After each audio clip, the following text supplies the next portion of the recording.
जी student अस्सलाम वालेकुम। यहीं पे हमने ख़त्म किया था, अब वहीं से दोबारा शुरू करने लगे हैं। और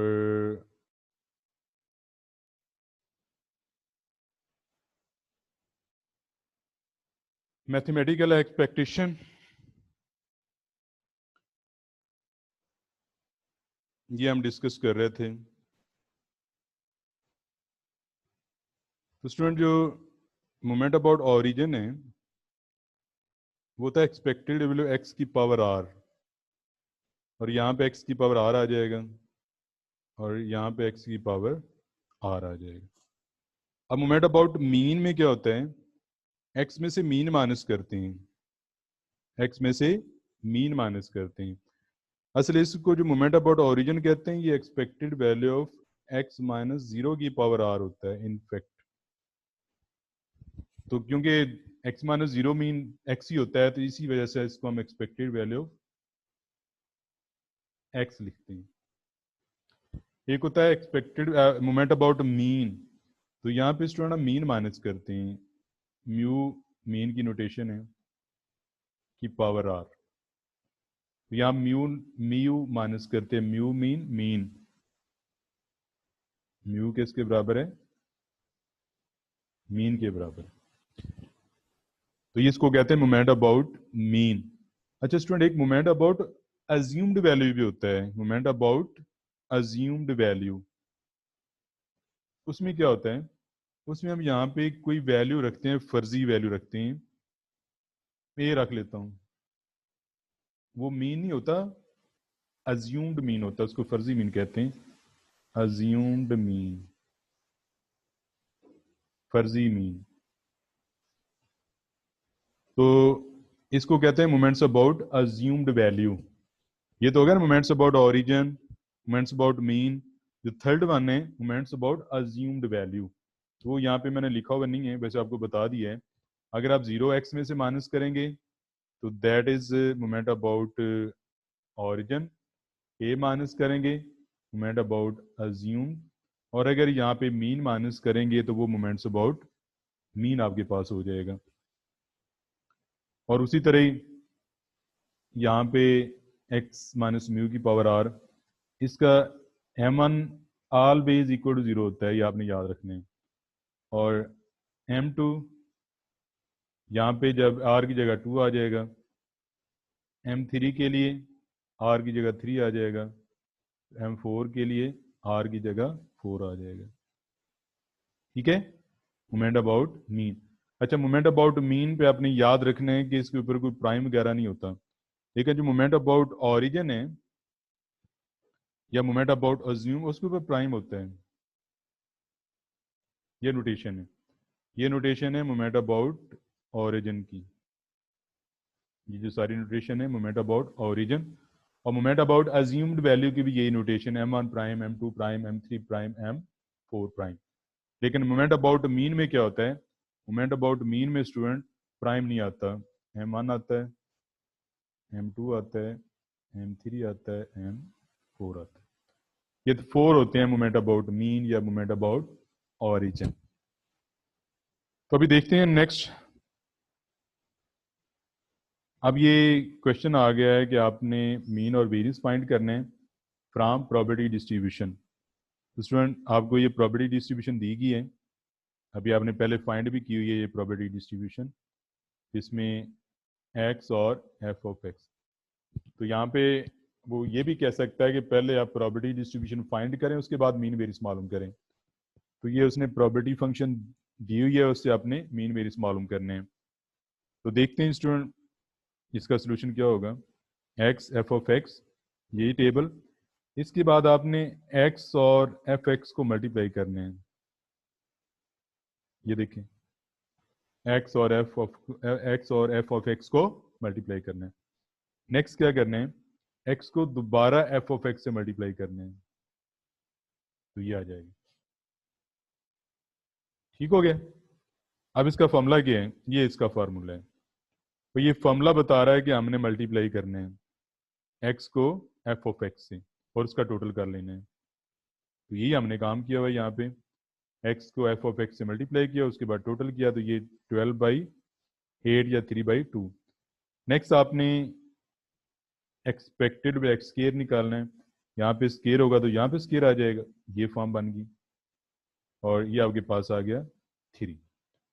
तो ई ऑफ एक्स भी आपने निकाल लिया, ई ऑफ एक्स स्केयर भी निकाल लिया। उसके बाद इसका वेरिएंस का फॉर्मूला जो भी मैंने पीछे आपको लिखवाया है,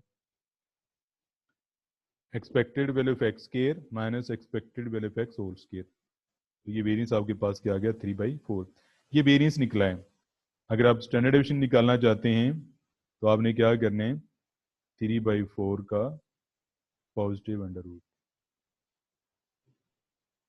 3/4 का positive under root, standard deviation आ जाएगी। इतने ही है स्टूडेंट ये। नेक्स्ट मोमेंट निकालने हैं आपने। सवाल मैंने वही लिया हुआ है आसानी के लिए, छोटा सा डाटा है। तो मोमेंट्स अबाउट ऑरिजिन निकालने, तो ये टेबल, ये तो टेबल गिवन है, ये वाला जो है। अब आपने ये सारे बनाने हैं। पहले आपने ये निकालना है, फिर ये निकालना है, फिर ये निकालना है, फिर ये निकालना है। पहला कॉलम निकालना है, फिर दूसरा निकालना है, फिर तीसरा निकालना है, फिर चौथा निकालना है। निकालना है किस तरह, देखें ज़रा।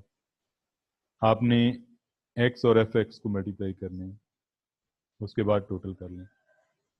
फिर आपने एक्स को दोबारा इससे मल्टीप्लाई करने हैं, सॉरी, आपने एक्स को दोबारा इससे मल्टीप्लाई करेंगे तो ये आपके पास आ जाएगा। फिर एक्स को इससे मल्टीप्लाई करेंगे तो ये आ जाएगा। फिर आप इसको एक्स से मल्टीप्लाई करेंगे तो ये आ जाएगा। ये कैलकुलेशन है। कॉलम मल्टीप्लाई करने हैं आपने,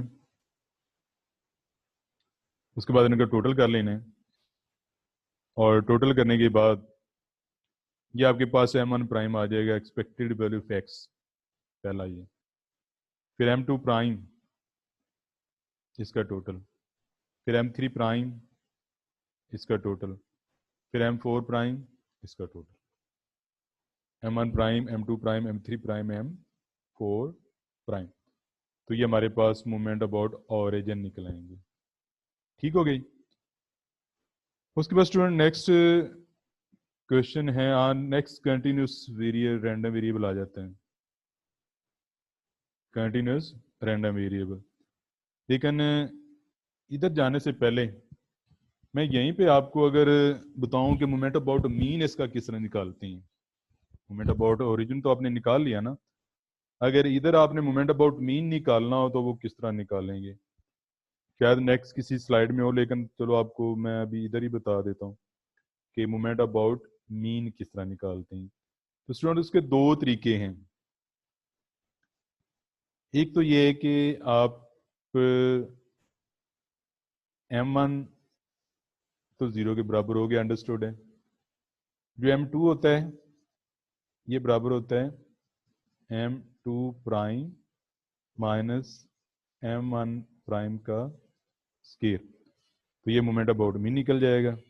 फिर जो m3 होता है ये होता है m3 prime minus 3 m1 prime m2 prime plus 2 m1 prime का क्यूब। फिर m4 जो है वो m4 prime minus 4 m1 prime m3 prime plus 6 m2 prime m1 prime का स्केयर माइनस 3 m1 प्राइम इसकी पावर 4। तो ये मोमेंट अबाउट मीन आप रिलेशन से निकाल सकते हैं। m1 तो अंडरस्टूड है, 0 होता है, m2 m3 m4 ये आप रिलेशन से निकाल सकते हैं। आपने मोमेंट अबाउट ओरिजिन ये पीछे निकाले हुए हैं, ये वाले आपने m1 प्राइम भी निकाला है ना, m2 प्राइम भी निकाला है, m3 प्राइम भी निकाला है, m4 प्राइम भी निकाला है। इन चारों की वैल्यू इसमें पुट करते जाओ तो आपके पास मोमेंट अबाउट मीन आ जाएंगे। अच्छा, एक डायरेक्ट आप निकालना चाहते हो तो उसका क्या तरीका है। आपको एक्स दिया हो ना यहाँ पे, एफ ऑफ एक्स भी दिया हुआ है 0 1 2 3 1/8 3/8 3/8 1/8। पहले आप मीन निकाल लें इसका 0 3/8 6/8 3/8 और ये कितना आ जाता है 12/8। तो इसका मीन क्या निकला जिसको हम म्यू कह रहे थे 12/8। इसको कैंसिल करके आप 3/2 या 1.5 लिख सकते। ठीक हो गए। अब स्टूडेंट आप ये करें कि यहाँ पे एक कॉलम बनाए x-1.5 वाला।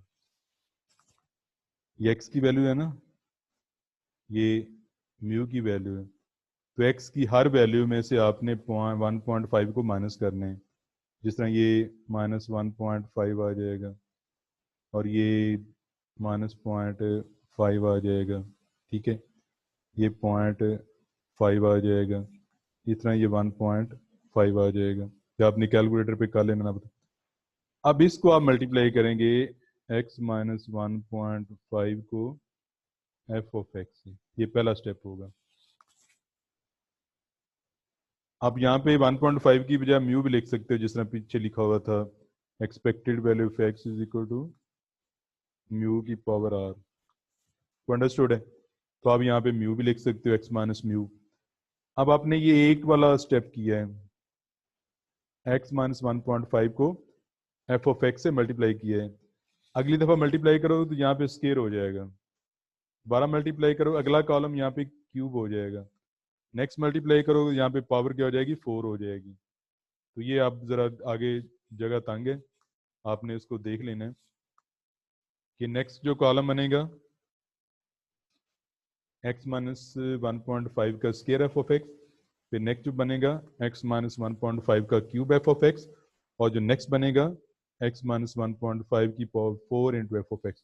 तो ये डायरेक्ट आपके पास m1 m2 m3 आ जाएगा। m1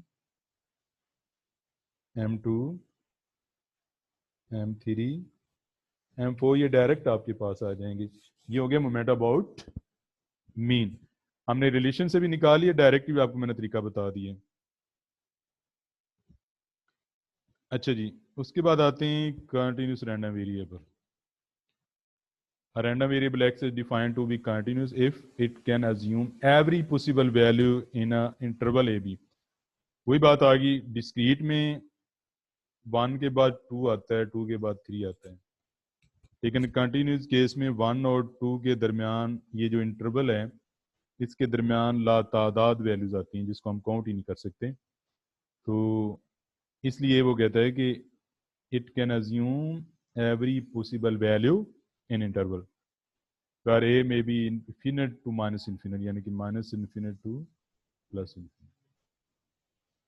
The function f of x is called probability density function, और इसको PDF भी कहते हैं या सिंपली डेंसिटी फंक्शन भी कहते हैं। तो ये स्टूडेंट कंटिन्यूस रैंडम वेरिएबल की डेफिनेशन होगी। उसके बाद ये इसका ग्राफ बनता है, और f ऑफ x को प्रोबेबिलिटी डेंसिटी फंक्शन भी कहते हैं, और ये इसकी रेंज है, ये जनरल फॉर्म है, और इसकी भी वही प्रॉपर्टी है कि f of x greater equal to 0 और total area under curve is equal to 1। यानी कि आप इसको इंटीग्रेट करें माइनस इन्फिनिट से infinite f of x d x always equal to 1, always equal to 1। हमने जो किया था डिस्क्रीट केस में, वो डिस्क्रीट केस में स्टूडेंट ये देखना, मैं यहाँ पे थोड़ा एक्सप्लेन कर देता हूँ कि आपके पास x आता है ना, यहाँ पे एफ ऑफ एक्स आता है 0 1 2 3 1/8 3/8 3/8 1/8। तो जिस तरह इसका टोटल 1 आना चाहिए डिस्क्रीट केस में, इस तरह कंटिन्यूस केस में आप इसको इंटीग्रल लें और इसका टोटल 1 के बराबर आना चाहिए with whole limit minus infinite to plus infinite. इसको हम कहते हैं इसका टोटल एरिया 1 के बराबर होना चाहिए। ये प्रॉपर्टी डेंसिटी फंक्शन। तो नेक्स्ट अब स्टूडेंट ये देखें आपके पास कंटिन्यूस केस आ गया, इसमें एफ ऑफ एक्स दिया गया है के एक्स, और इसमें हमने पहले के की वैल्यू फाइंड करनी है, उसके बाद हमने ये प्रॉपर्टी फाइंड करनी है, फिर हमने डिस्ट्रीब्यूशन फंक्शन फाइंड करने हैं। सबसे पहले के की वैल्यू फाइंड करते हैं। तो स्टूडेंट के की वैल्यू फाइंड करने से पहले मैं आपको डिस्क्रीट केस में बताता हूँ कि डिस्क्रीट में अगर आपने के की वैल्यू, के मीन एनी कांस्टेंट, के की वैल्यू फाइंड करनी तो किस तरह करेंगे। मसलन 0 1 2 3 एफ ऑफ एक्स ए, उसके बाद ये 3/8 3/8 1/8। अब क्योंकि हम वही बार बार क्वेश्चन रिपीट कर रहे हैं तो आपको पता लग गया होगा कि यहाँ पे वैल्यू क्या होएगी, लेकिन उसका जो रूल है वो ये है कि हमें पता है इसका टोटल 1 के बराबर आना चाहिए, इसका टोटल हमेशा 1 के बराबर आना चाहिए, because this is distribution function, property density function. तो इसका टोटल 1 के बराबर आना चाहिए, लेकिन इसका टोटल क्या आ रहा है, इसका आ रहा है a + 7/8 इज इक्वल टू 1। तो ये आपके पास क्या आ गया, 1 - 7/8, तो ये 1/8 आ गया। डिस्क्रीट केस में अगर वो कांस्टेंट मालूम करना है तो उसका ये तरीका है। हमारा यहाँ पे है कंटिन्यूस केस, तो स्टूडेंट उसमें हम क्या करते हैं कि पहली इसकी प्रॉपर्टी है कि f of x greater equal to 0, understood है, और दूसरा है माइनस इन्फिनिट से infinite f of x d x is equal to 1। तो अब हम क्या करेंगे, हम इस इंटीग्रल को सॉल्व करेंगे इक्वल टू 1 रख के, और वहां से हम के की वैल्यू फाइंड करेंगे। ये देखें, इसको 1 के बराबर रखा, फंक्शन की वैल्यू पुट की के एक्स, फंक्शन के लिमिट पुट किए, उसको इंटीग्रेट किया, तो मेरे पास के की वैल्यू क्या आ गई, 1/2। ये जर्नल फॉर्म है, ये वाली जो है ना, ये जर्नल फॉर्म है जिसमें लिमिट माइनस इन्फिनिट से प्लस इन्फिनिट लिखे हुए हैं, F of x d x. अब आपने जब ये फंक्शन पुट कर लिया के एक्स, तो उसकी आपने लिमिट भी पुट करनी है। अब ये इंटीग्रेशन नहीं मैं बताऊंगा, ये है कि एक्स की इंटीग्रेशन क्या होती है। अब आपने वो जो के की वैल्यू निकाली यहाँ फंक्शन में पुट कर देनी, के की जगह आपने पुट कर देनी है। तो अब आपके पास फंक्शन आ गया x/2 विद लिमिट 0 से लेकर 2। तो ये स्टूडेंट इसका पहला पार्ट आपका हो गया जब आपने के मालूम करना है। तो नेक्स्ट है प्रॉपर्टी x ग्रेटर और इक्वल टू 0, और लेकिन यहाँ पे जो सॉल्व हुआ है वो हुआ है x ग्रेटर इक्वल टू 1। इसका एक पार्ट यहाँ पे, सॉरी यहाँ पे ये वाला, सॉरी ये, हाँ x ग्रेटर टू 1 नहीं है, ये तो उसकी प्रॉपर्टी थी ना। तो ग्रेटर देन 1 कहाँ तक ग्रेटर होगा, अपर लिमिट तक। ये जरा ध्यान से सुनना, जब ग्रेटर आ जाए तो ग्रेटर कहाँ तक होगा, अपर लिमिट तक। जब लेस आ जाए तो कहाँ तक लेस होगा, लोअर लिमिट तक। तो ग्रेटर देन 1 का मतलब 1 से ग्रेटर, तो 1 से ग्रेटर 2 तक, और x/2 इसको आपने इंटीग्रेट कर लेंगे। यहीं पे मैं एक और चीज़ लिखने लगा हूँ, property of x less than 1। अब स्टूडेंट ये किस तरह लिखा जाएगा,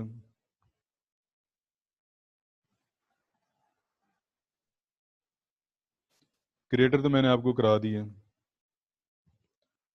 इसका मतलब है कि लेस कहाँ तक, 0 तक, और यहाँ फंक्शन x/2 dx। ठीक हो गया। अगर लेस आ जाए तो कहाँ तक लेस, लोअर लिमिट तक। जब ग्रेटर आ जाए तो कहाँ तक, ग्रेटर अपर लिमिट तक। तो ये लेस और ग्रेटर वाला क्लियर हो गया। और यहाँ पे कंटिन्यूस केस में एक पॉइंट जेन में रखना है कि इक्वल टू सिर्फ आ जाए तो उसकी प्रोबेबिलिटी 0 होती है। कंटिन्यूस केस में आपको पता है, डिस्क्रीट केस में तो हो सकता है, लेकिन कंटिन्यूस केस में इक्वलिटी आती ही नहीं है, वो कंटिन्यूस होता है। तो इक्वल टू आ जाए तो उसकी प्रोबेबिलिटी हमेशा 0 के बराबर होती है। इसके साथ लेस आर इक्वल टू हो सकता है, ग्रेटर आर इक्वल टू हो सकता है, या बिटवीन हो सकता है। अच्छा यहीं पे चलो साथ लिखा हुआ है, मैं बिटवीन का भी आपको बता देता हूँ। अगर बिटवीन में आ जाए तो आपने क्या करना है, आगे सवाल भी को आ जाएगा। अगर वो कहता है कि 0.5 less than x less than 1, ये बिटवीन का सवाल है, तो किस तरह लिमिट लिखोगे आप?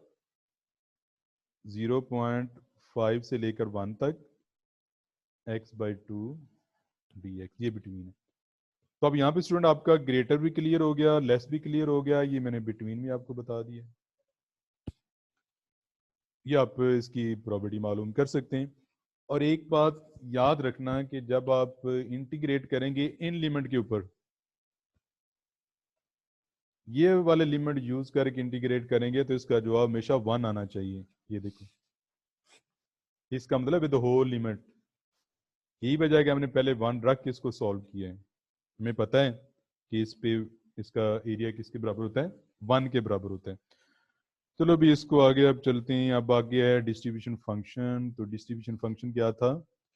F of x is equal to property of x less or equal to x. अभी स्टूडेंट मैं आपको बता रहा था जब लेस हो तो कहाँ तक लेस होगा? लोअर लिमिट तक। कहाँ तक लेस होगा? लोअर लिमिट तक। तो ये वही चीज लिखी हुई है, 0 से x/2 dx।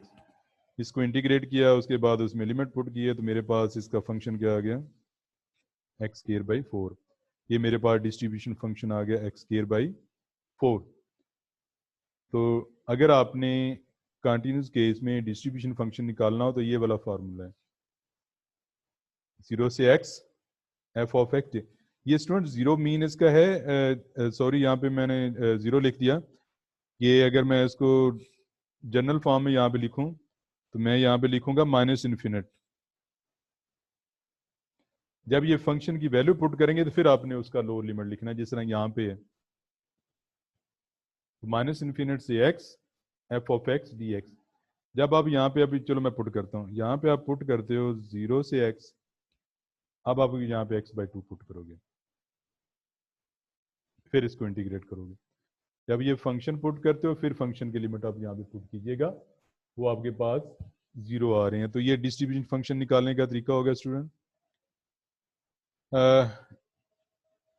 ये इधर निकाल के लिखा हुआ भी है, और ये बताया हुआ है 0 से पीछे 0 और ग्रेटर देन 2 से आगे 1, क्योंकि डिस्ट्रीब्यूशन फंक्शन इंक्रीजिंग फंक्शन होता है। इसके बाद आप जितनी भी वैल्यू कहाँ जहाँ तक भी चले जाएं इसका जवाब 1 ही रहेगा। इसके बाद जो भी वैल्यू लेते जाएं इसका जवाब 1 ही रहेगा। तो ये जो लिमिट होते हैं इन लिमिट के अंदर आपने रहना है प्रॉपर्टी फंक्शन के लिए। 0 से इधर 0 होगा, और डिस्ट्रीब्यूशन फंक्शन में x greater or equal to 2 का मतलब है 2 या 2 से ज़्यादा जितनी भी वैल्यू निकालेंगे उसका जवाब क्या आएगा? 1 ही रहेगा। ये इंक्रीजिंग फंक्शन होता है। ठीक हो गया स्टूडेंट जी। नेक्स्ट एक और क्वेश्चन आ गया, एफ ऑफ एक्स, इसमें इक्वल टू की प्रॉपर्टी 0 होती है, ग्रेटर देन, बिटवीन, और ये भी आपके पास आ गया कंडीशनल। तो जी स्टूडेंट इक्वल टू की तो प्रॉपर्टी 0 होगी, ये मैं यहाँ पे डायरेक्टली लिखने लगा हूँ, ये 0 आ गया, अभी मैंने आपको बता दिया। अब ये ग्रेटर देन 1/4 है, तो ग्रेटर का मतलब कहाँ तक? ग्रेटर अपर लिमिट तक। कहाँ तक ग्रेटर? अपर लिमिट तक। ये इधर ये वाला सॉल्व किया हुआ है तीसरे नंबर पे। यहाँ पे नंबरिंग ज़रा कोई गड़बड़ हुई है, तो ग्रेटर देन 1/4 वाला ये सॉल्व किया हुआ है।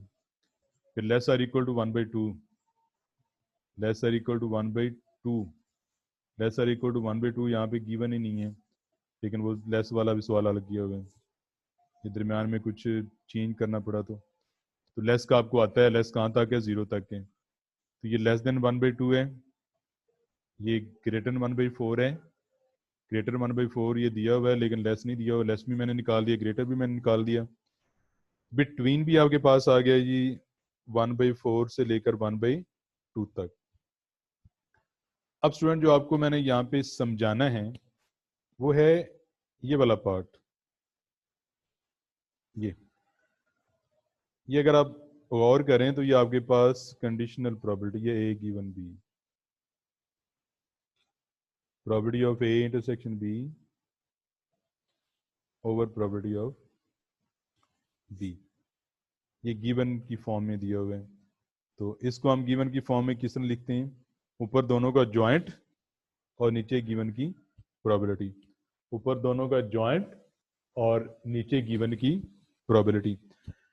तो ये आपको मैं इस तरह समझाता हूँ कि ये आपके पास एक लाइन है, ये 0 है, ये 1 है, इसका हाफ जो है ये 1/2 है, ये 2/3 है, ये 1/3 है, ये पार्टीशन होती है ना। तो x less or equal to 1/2, ये जो इतना वाला पोर्शन है ना, ये x less or equal to 1/2 है, 1/2 से कम। फिर ये क्या है, 1/3 से लेकर 2/3 तक, तो ये इतना आता है 1/3 से लेकर 2/3 तक, ये वाला पोर्शन बनता है 1/3 से 2/3 तक, ये वाला पोर्शन बनता है। ठीक हो गया। तो स्टूडेंट दोनों में कॉमन क्या आ रहा है, जिसने ए इंटरसेक्शन बी आपने निकाला था, तो दोनों में कॉमन क्या आ रहा है, कौन सा पोर्शन दोनों में कॉमन आता है? जी ये वाला, ये वाला स्टूडेंट दोनों में कॉमन आता है ये, क्योंकि ये इधर भी शामिल हो रहा है और इधर भी शामिल हो रहा है। तो वो क्या है, 1/3 से लेकर 1/2 तक। यही वजह है कि जो ऊपर क्या लिखा हुआ है 1/3 से लेकर 1/2, और नीचे गिवन की प्रोबेबिलिटी है 1/3 से लेकर 2/3। गिवन वाला तो वैसे नीचे आ जाएगा ना, तो ऊपर जो है ना आपने क्या लिखना था, वो दोनों का ज्वाइंट, दोनों का कॉमन, दोनों का ज्वाइंट आपके पास क्या आ रहा है, 1/3 से लेकर 1/2 तक, 1/3 से लेकर 1/2 तक। अब इसको आपने इंटीग्रेट करके ये आगे मुकम्मल सॉल्व करने हैं। पहले ऊपर वाले पोर्शन को इंटीग्रेट करें, फिर नीचे वाले को इंटीग्रेट करें, उसके बाद उसको सॉल्व करें, तो ये आपके पास 5/12 आ रहा है। तो ये आप कर लेंगे, ये कोई प्रॉब्लम नहीं है जी स्टूडेंट। नेक्स्ट,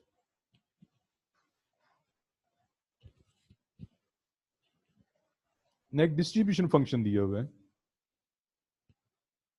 तो डिस्ट्रीब्यूशन फंक्शन से हमने प्रोबेबिलिटी निकालनी है। तो डिस्ट्रीब्यूशन फंक्शन से पहले तो प्रोबेबिलिटी फंक्शन निकालेंगे, फिर हम उसकी प्रोबेबिलिटी मालूम करेंगे।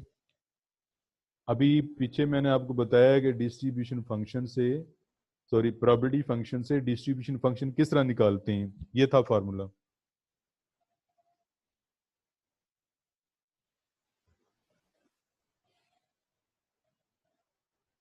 इंटीग्रेट करके,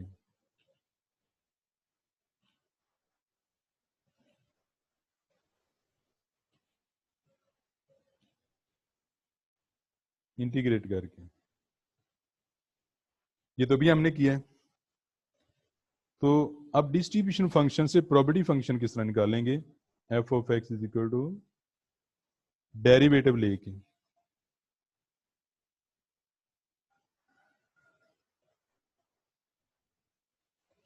डिस्ट्रीब्यूशन फंक्शन का डेरिवेटिव लें तो आपके पास प्रोबेबिलिटी फंक्शन आ जाता है, और अगर प्रोबेबिलिटी फंक्शन का इंटीग्रल लें तो आपके पास डिस्ट्रीब्यूशन फंक्शन आ जाता है। तो अब ये डिस्ट्रीब्यूशन फंक्शन है, तो हमने पहले क्या करना है, इससे हमने प्रोबेबिलिटी फंक्शन निकालना है। तो स्टूडेंट देखते हैं, पहले इसका हम डेरिवेटिव लेंगे, ये देखो। तो अब डेरिवेटिव तो मुझे समझाने की जरूरत नहीं है ना, इसका डेरिवेटिव 4x/5 आ रहा है, और इसका डेरिवेटिव 2/5 3 - x आ रहा है विद लिमिट दिस, ये भी खत्म हो जाएगा, ये भी खत्म हो जाएगा। तो ये आपके पास एफ ऑफ एक्स आ गया। अब नेक्स्ट हमने मालूम करनी प्रोबेबिलिटी। स्टूडेंट ये जो मॉड है, मॉड का मतलब क्या है, इसमें माइनस वैल्यू भी आती है, प्लस भी आती है, -1.5 से लेकर +1.5 तक। तो इसकी पार्टीशन इस तरह करते हैं, -1.5 से 0, 0 से 1, 1 से 1.5। क्यों आपको पता नहीं, ये हम -1.5 से 0 तक जाएंगे, फिर 0 से हम 1 तक जाएंगे, फिर हम 1 से 1.5 तक जाएंगे। ये वाले इसके हमारे पास इस लिमिट की पार्टीशन होगी। अब ये जो लिमिट है इनका हमारे पास कोई फंक्शन नहीं आ रहा है, इसी वजह से ये 0 आ रहा है। लेकिन ये 0 से 1 हमारे पास जो लिमिट है इनका फंक्शन ये दिया हुआ है हमारे पास, ये वाला, उसकी जगह हमने ये पुट कर दिया। जो 1 से 1.5 तक है वो इसके अंदर आ रहा है, 1 से लेकर 1.5 तक, तो ये फंक्शन मैंने यहाँ पुट कर दिया। अब आपने इसको इंटीग्रेट करना है, तो पहले इसको इंटीग्रेट करेंगे तो ये 0.40 आ रहा है, इसको इंटीग्रेट करेंगे तो 0.35 और टोटल क्या आ गया 0.75। अब इसको तो मैंने इंटीग्रेट करके नहीं देना, ये अब आपको पता होना चाहिए किस तरह इंटीग्रेट करते हैं। तो ये दो चीज़ें हमने सीखी, एक तो डिस्ट्रीब्यूशन फंक्शन से प्रॉपर्टी फंक्शन निकालना, फिर उसके बाद ये लिमिट की पार्टीशन हमने की है और उसके बाद उसमें फंक्शन पुट किए। तो स्टूडेंट आज के लिए इतनी काफ़ी है। अल्लाह हाफिज़।